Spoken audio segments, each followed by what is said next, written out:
आओ एक सजदा करें आलम मदहोशी में। लोग कहते हैं कि सागर वो खुदा याद नहीं। ये शेर है उर्दू के उस फकीर शायर सागर सदीकी का, जिसे अहलियान लाहौर मजनून कहा करते। सागर सदीकी किसी आलम में दिन रात लाहौर की गलियों और सड़कों पर भटकते रहते। कोई नहीं जानता, मगर जब शेर कहते सुनने वाले हैरत में डूब जाते।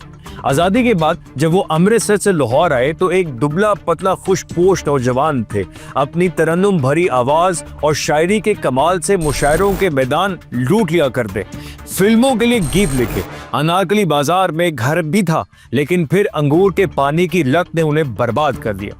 वक्त ने ऐसा पलटा खाया कि वही शायर लाहौर की गलियों में नशे की हालत में जमीन पर पड़ा नजर आता। कहा जाता है कि लाहौर के कुछ शोरा उन्हें चर्च की पुड़िया और मार्फिया के टीके दिया करते। उसके बदले उनसे गज़लें और गीत लिखवाकर अपने नाम से छापते, शोहरत कमाते।